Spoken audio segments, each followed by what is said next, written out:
پیسے کا رعب دکھایا، جنہوں نے اپنی شہرت کا رعب دکھایا، لیکن سب ہلاک ہو گئے، سب تباہ ہو گئے، کوئی نہیں بچا، ان کا نام اور نشان تک باقی نہیں ہے۔ اور دنیا میں ایسے بھی بہت لوگ آئے کہ جنہوں نے اللہ کا ذکر کیا، اللہ کو راضی کیا، ان کے پاس دولت نہیں تھی، ان کے پاس پیسے نہیں تھے، لیکن پھر بھی انہوں نے اللہ کا ذکر کیا، اللہ کی عبادت میں لگے رہے، اور پھر بھی وہ لوگوں کی مدد کرتے تھے۔ تو اللہ تعالیٰ نے ان کا مرتبہ اتنا بلند کیا ہے کہ ان کا ذکر، ان کا چرچا قیامت تک باقی رہے گا، اور لوگ انہیں قیامت تک ان کا نام لیتے رہیں گے۔ اللہ فرماتا ہے تم میرا ذکر کرو، میں تمہارا ذکر کروں گا۔ تو جو اللہ کا ذکر کرتا ہے، جو اللہ کو راضی کرتا ہے، جو حضور کی باتیں کرتا ہے، جو حضور کی محفلیں سجاتا ہے، تو اللہ تعالیٰ انہیں زمانے والوں کے سامنے رسوا نہیں ہونے دیتا، اور ان کا نام، ان کا نشان باقی رہتا ہے۔ ہاں، فرعون یہ کیسے بادشاہ بن گیا؟ فرعون یہ کون تھا؟ بھائی فرعون ایک عام مزدور تھا، مزدوری کرتا تھا، یہ کیسے بادشاہ بن گیا؟ اصل میں یہ چالاک بہت تھا، اس کے اوپر بہت زیادہ قرضہ ہو چکا تھا، قرضے میں اتنا زیادہ یہ ڈوب چکا تھا کہ یہ اپنے گھر کے دروازے کھلے رکھتا تھا کہ تاکہ اسے لوگ جانیں کہ یہ گھر میں موجود نہیں ہے، اور ہوتا گھر میں ہی تھا لیکن دروازے اس کے کھلے رہتے تھے۔ فرعون اتنا زیادہ قرض دار ہو چکا تھا کہ قرض دار آتے تو اس کے پاس قرضے کے لیے، نپٹانے کے لیے پیسے نہیں ہوتے تھے۔ ایک دن یہ گھر سے بھاگ گیا، بھاگا تو راستے میں اس کا ایک دوست اسے مل گیا، دوست ملا، دونوں میں بات چیت ہوئی، کہا تم کہاں جا رہے ہو؟ کہا میں تو بھاگ کر آیا ہوں، مجھ پر قرضہ بہت زیادہ ہو چکا ہے۔ تو فرعون نے کہا کہ تم کہاں جا رہے ہو؟ کہا ہم بھی روزی کی تلاش میں ہیں، اور ہمارے پاس بھی پیسے نہیں ہیں، تو ہم بھی ایسے ہی تلاش میں گھوم رہے تھے۔ کہا چلو دونوں لوگ مل کے چلتے ہیں کہیں۔ راستے سے گزر رہے تھے، کیا دیکھتے ہیں کہ تربوزوں کا ایک کھیت تھا، وہاں پر اس کا مالک وہ تربوز جو ہوتے ہیں وہ توڑوا رہا تھا۔ تو یہ ان دونوں کو بھوک بھی بہت تیزی کے ساتھ لگی تھی، یہ اسی کھیت میں چلے گئے۔ جانے کے بعد اس کے مالک سے کہا کہ بابا جی اگر آپ چاہیں تو ہمیں تربوز دے دیں، کیونکہ ہمیں بھوک لگ رہی ہے بہت تیزی کے ساتھ، اور ہم تربوز کھانا چاہتے ہیں، اگر ہم تربوز کھا لیں گے تو ہماری بھوک مٹ جائے گی۔ کھیت کے مالک نے ان کو تربوز دے دیے، انہوں نے پیٹ بھر کے تربوز کھائے۔ تو اس نے جب انہوں نے تربوز کھا لیے تو اس نے پوچھا کہ تم لوگ کہاں جا رہے ہو؟ کہا ہم لوگ جو ہے بس ایسے ہی راستے سے گزر رہے تھے، آپ کا کھیت دیکھ لیا، ہمیں کیا ہے، ہم مزدور انسان ہیں، مزدوری کر لیتے ہیں ادھر ادھر، جہاں ہمیں پیسے ملتے ہیں وہاں مزدوری کرتے ہیں۔ تو اس نے کہا ہماری مزدوری کرو گے، ہمارے کھیت میں کام کرو گے؟ تو کہا کیا کرنا ہے؟ کہا تمہیں بس منڈی لے جا کے، بازار لے جا کے ان تربوزوں کو بیچنا ہے۔ کہا بس اتنا سا کام کر لیں گے۔ اب یہ دونوں لوگ کام پر لگ گئے۔ کیا کرتے کہ جب تربوز ٹوٹتے تھے ان کو کسی چیز میں بھرتے تھے اور بازار لے جا کے بیچ دیا کرتے تھے۔ اب ایک دن یہ جو فرعون تھا ایک دن کہنے لگا مالک سے کہ مالک ایک کام آپ یہ کریں کہ جو ہم تربوز رکھتے ہیں نا، کاٹ کر بیچتے ہیں، اس سے بہتر یہ رہے گا کہ ہم تربوز کو ایسے ہی بغیر کاٹے بیچیں، پیس کے حساب سے بیچیں۔ تو اس نے کہا یہ بھی تمہارا آئیڈیا صحیح ہے، دیکھو ایسے بیچ کر۔ جب اس طریقے سے اس نے کہہ دیا تو اب یہ بازار لے جاتا اور کاٹ کر ہی بیچتا تھا، لیکن مالک جو اس کا تھا اس کو جو ہے ایک پیس کے حساب سے پیسے دیتا تھا۔ اس طریقے اس نے پیسے جمع کر لیے۔ ایک دن اعلان ہوا بادشاہ کی طرف سے کہ قبرستان میں نوکر کی ضرورت ہے، قبرستان میں ایک رکھوالی کرنے والے کی ضرورت ہے، اگر کسی کو دلچسپی ہو تو وہ آ جائے اور قبرستان کی نوکری لے لے۔ تو دونوں میں صلاح ہوئی، اس میں فرعون میں اور اس کا دوست جو تھا، دونوں میں صلاح مشورہ ہوا کہ چلو دیکھتے ہیں۔ تو اس نے کہا یار قبرستان کی نوکری ہے، تو فرعون بولا کہ نہیں قبرستان کی ہو تو کیا ہوا، تم بس دیکھتے رہو۔ یہ گیا بادشاہ کے دربار میں، بادشاہ نے کہا کہ تم قبرستان کی نوکری کرو گے، کہاں سے آؤ؟ کہا حضور میں آیا تو ہوں بہت دور سے، لیکن بس کام کی تلاش میں ہوں، کام نہیں مل رہا تھا، آپ کی طرف سے اعلان ہوا تھا کہ قبرستان میں نوکری ہے، تو خالی اگر ہے تو مجھے دے دیں۔ تو کہا ٹھیک ہے قبرستان کی نوکری کر لو گے؟ کہا کر لوں گا۔ کہا تنخواہ؟ کہا اتنی ہے۔ کہا ٹھیک ہے۔ اب قبرستان میں یہ لگ گیا۔ قبرستان میں جب یہ کچھ دن اس سے گزر گئے تو اس نے پھر کیا کیا کہ قبرستان میں جو بھی مردہ دفن ہونے کے لیے آتا یہ کہتا ہے کہ بھائی قبرستان میں جو بھی مردہ دفن ہوگا بادشاہ کی طرف سے یہ اعلان ہے کہ وہ ایک سکہ سونے کا پہلے جمع کرے گا پھر اپنے مردے کو یہاں دفن کرے گا. لوگوں نے مان لیا کہ بھائی ضرور یہ بادشاہ کی طرف سے لگایا گیا ہے تو بادشاہ نے ضرور ایسا کوئی اعلان کیا ہوگا, چلو بھائی ایک سونے کا سکہ دے دیتے ہیں. جو بھی آتا ایک سونے کا سکہ دیتا, اور مٹی تو ہوتی رہتی تھی, اتنا بڑا شہر مٹی ہوتی رہتی تھی, لوگ مرتے رہتے تھے, قبرستان میں آتے یہ ایک سونے کا سکہ لیتا. اس طریقے سے اس نے کافی رقم جمع کر لی. ابھی یہی چل رہا تھا معاملہ کہ ابھی جو ہے ایک بیماری جو ہے پھیل گئی, وہ اس میں جو ہے لوگوں پر چیچک وغیرہ کے داغ ہونے لگے, اس سے لوگ مرتے گئے, کافی موتیں ہوئی.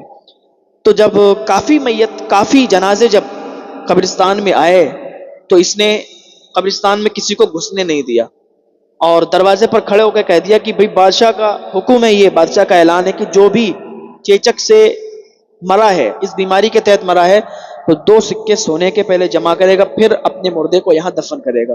لوگوں نے مان لیا کہ بھئی بات ٹھیک ہے, اگر بادشاہ نے کہا ہے تو بھئی کرنا ہوگا. 2 سکے جو بھی آتا 2 سکے سونے کے دیتا ہو پھر اپنے مردے کو دفن کرتا. اس حساب سے اس نے کافی پیسہ جمع کر لیا.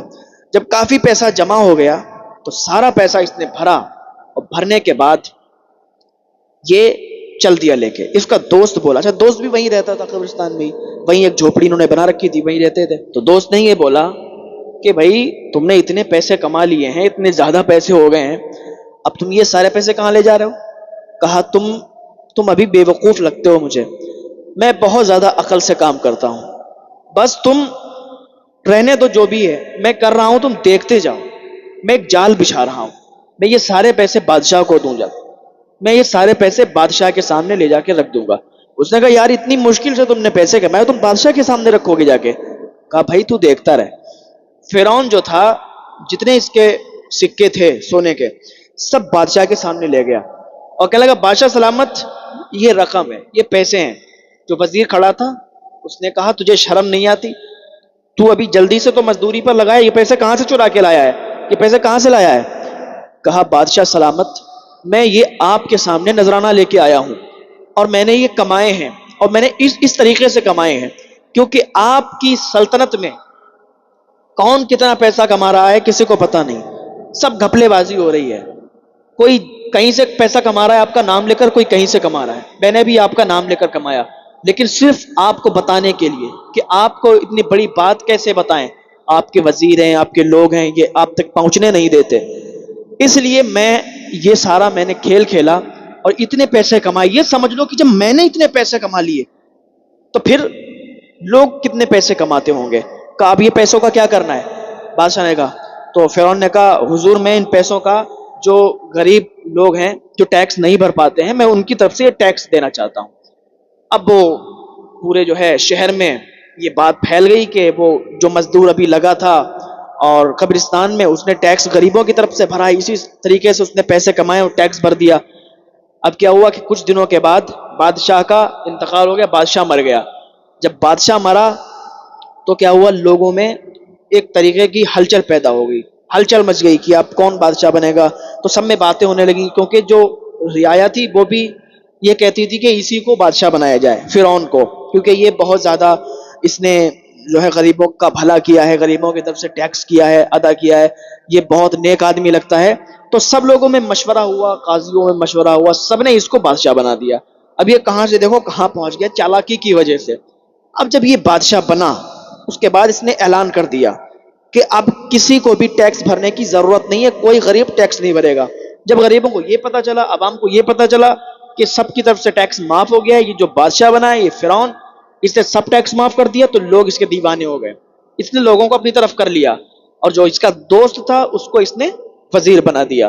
اور دھیرے دھیرے جو اس سے محبت کرتا اسے رکھتا, اور جو اس سے نفرت کرتا یا کوئی ایسی ویسی بات کرتا اسے یہ ہٹا دیتا راستے سے, صاف کروا دیتا, مروا دیتا اسے. اب اس نے ایک اعلان کیا کہ سب سے پہلا اعلان یہ ہے کہ ایجوکیشن ختم ہونا چاہیے, کوئی بھی انسان پڑھائی لکھائی نہیں کرے گا, یہ میرا حکم ہے. لوگوں نے پڑھائی لکھائی کرنا بند کر دی. اب دھیرے دھیرے اس نے اپنے آپ کو خدا منوانا شروع کیا, لوگ اسے خدا ماننے لگے. حضرت آسیہ جو کہ اس کی بیوی تھی وہ اس سے ایک دن کہنے لگی کہ تم یہ جو کر رہے ہو نا بالکل غلط کر رہے ہو, یہ تمہارا رویہ بالکل غلط ہے، اللہ ایک ہے، اللہ کو مانو، اللہ کے علاوہ کوئی بھی خدا نہیں ہے، اور تم اپنے آپ کو جو خدا کہہ رہے ہو تم بہت بڑا گناہ کر رہے ہو، ابھی بھی باز آ جاؤ۔ جب اس نے اتنا سنا تو آگ بگولا ہو گیا اور غصہ ہو گیا، کہنے لگا اگر میری بیوی نہ ہوتی تو تمہیں میں جان سے مار دیتا، اتنا کہہ کے وہ چلا گیا۔